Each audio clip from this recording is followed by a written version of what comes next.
Cas dans le mouvement ouvrier.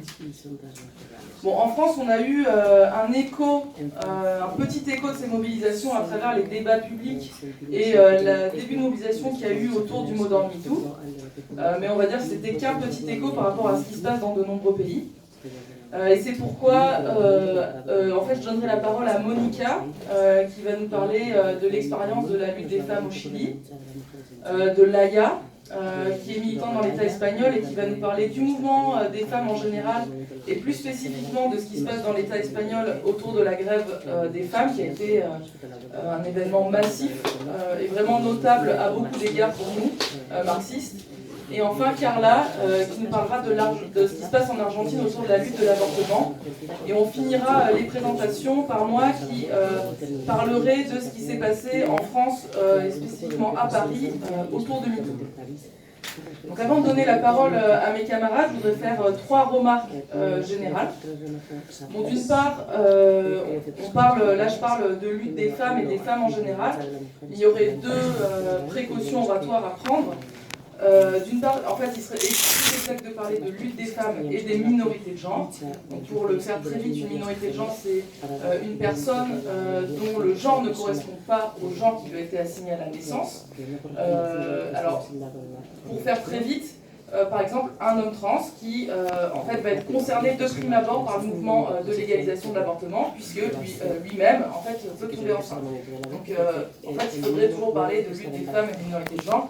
Et deuxième chose, souvent ces luttes des femmes sont accompagnées, en fait, portent aussi sur des revendications plus générales au mouvement de lutte féministe. Une première serait parler de luttes qui sont majoritairement portées par des femmes, mais qui ne portent pas a priori immédiatement des revendications immédiatement féministes. Donc on peut penser par exemple aux luttes des paysannes en Amérique du Sud ou en Inde. On peut encore penser au mouvement antiraciste en France qui est essentiellement porté par des femmes, ou aux États-Unis. Donc voilà, là ça serait une façon de parler des luttes féministes, majoritairement portées par des femmes mais n'ayant pas des mots d'ordre spécifiquement féministes. Un deuxième type de mouvement féministe, ça serait les mouvements qui ont lieu dans des secteurs de travail extrêmement féminisés, aux conditions de travail souvent très dégradées, très précarisées, et donc très féminisées.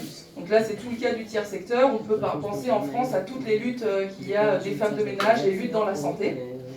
Et enfin, un troisième type de mouvement féministe ou de lutte des femmes, c'est celui dont on va parler aujourd'hui, qui est en fait un mouvement qui porte spécifiquement des revendications féministes, qui est souvent auto-organisé, qui a recours à des cadres de non-mixité. Donc c'est le choix qu'on a fait pour cet atelier-là. Et là encore, deux petites précautions. Dans cet atelier, bien sûr, on ne va pas parler de la diversité des mouvements qui existent dans le monde. En particulier, on ne va pas traiter des mouvements qui se passent dans les pays dits du Sud, notamment du continent africain, alors qu'il s'y passe beaucoup de choses. Là récemment, il y a eu des débats en Tunisie autour de la question de l'avortement, de l'héritage. Il y a aussi des très forts mouvements qu'on connaît très peu. Par exemple, en Afrique du Sud, il y a des très forts mouvements des femmes des bidonvilles. Voilà, on ne parle pas non plus du mouvement afroféministe et décolonial qui, de façon générale, dans les pays du Nord, est en pleine expansion. Et puis deuxième remarque, on aurait tout à fait pu faire un atelier sur les autres types de mouvements féministes dont je vous parlais, puisque c'est des mouvements qui connaissent un très fort dynamisme et qui remportent des victoires dans le mouvement ouvrier, ce qui est assez rare. Par exemple, un bon exemple, c'est la grève des salariés d'Honnête, donc femmes et hommes de ménage de la SNCF, qui a remporté une victoire vraiment remarquable dans la période. Et enfin, la troisième remarque que je voulais faire, c'est sur l'intitulé « Vers une quatrième vague ». Alors tout le monde n'est peut-être pas au fait du vocabulaire mobilisé dans le champ féministe, mais en fait, dans le champ féministe, on parle de vague pour désigner un moment, une période dans l'histoire où on va avoir des mouvements féministes émerger à l'échelle de la planète et qui ont des liens entre eux. Donc voilà, notamment la vague qui est très connue, c'est celle des années 70, la deuxième vague qui a porté sur les droits des femmes relatives à leur corps, donc droit à l'avortement, droit à disposer librement de son corps, etc. Et donc là, on a pris le parti de dire vers une quatrième vague, justement pour poser la question, est-ce qu'on ne serait pas en train d'assister à l'émergence d'un mouvement féministe à l'échelle planétaire, et ça nous permettait vraiment de mettre l'accent sur le fait qu'il se passait quelque chose de remarquable et qu'il fallait qu'on soit capable de d'analyser, de prendre en charge et d'élaborer des stratégies. Voilà, donc je vais donner la parole à Monica, donc qui va nous parler du Chili. Bonjour camarades.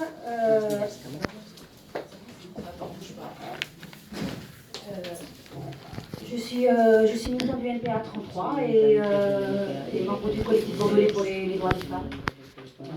Militante féministe du NPA, comme tous les militants du NPA. Donc, je suis d'origine chilienne, c'est pour ça que je vais vous parler un petit peu de ce qui se passe là-bas, sans y avoir été, à partir des informations qu'on peut avoir ici en Europe. Je vais vous parler d'un mouvement, en fait, qui est le plus grand mouvement féministe qui ait jamais eu au Chili. Depuis toujours. Un mouvement qui est massif, un mouvement qui est jeune, un mouvement qui est mixte et un mouvement qui est social.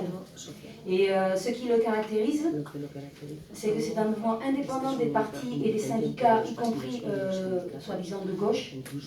Et ça a déferlé comme une véritable vague féministe sur le pays depuis le mois d'avril. On a même parlé d'un mai 68 féministe. Ouais, j'attends la traduction de notre camarade Égois, qu'on remercie. Donc, dans l'idée de mai 68, il y a l'idée à la fois de vagues révolutionnaires jeunes et de mouvements sociaux. Et c'est ce que je vais essayer de vous montrer en quelques minutes. Donc, tout a commencé en fait avec l'agression impunie, une de plus, sur des étudiantes et des contractuels, de la part d'un professeur de l'université de Valdivia, dans le sud du Chili, et puis il y en a eu d'autres, dont celle d'un universitaire qui était l'ancien président du tribunal constitutionnel. C'est la plus haute juridiction.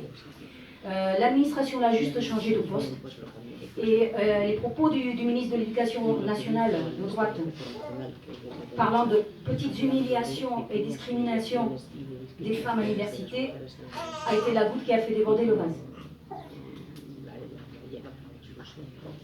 Aussitôt, il y a eu une AG de femmes qui a été convoquée par les étudiantes, qui par la suite a été ouverte aux hommes et aux personnes à leur orientation sexuelle différente, qui revient à l'expression utilisée tout à l'heure. C'est la même chose. C'est comme ça qu'on le dit. On dit orientation diverse ou des choses comme ça au Chili. Bon. Qui a décidé d'occuper la fac jusqu'à obtention d'un règlement qui interdise de telles pratiques. Bon. Là, c'était plus possible. D'autant plus que c'est dans un contexte international dont les camarades vont parler, hein. C'est-à-dire avec Ni Una Menos, en particulier en Argentine, mais aussi au Chili depuis 2016. Il faut savoir que le Chili est un pays où les pratiques machistes sont devenues quasiment banales. Par exemple, Santiago, la capitale, est connue pour ses bars à jambes, on appelle ça les bars à jambes, c'est-à-dire où les serveuses sont quasiment des call girls en plein centre d'affaires de la ville. Les hommes sont encore légalement les maîtres du foyer, alors que presque la moitié des familles monoparentales sont des femmes. Les chefs de famille sont...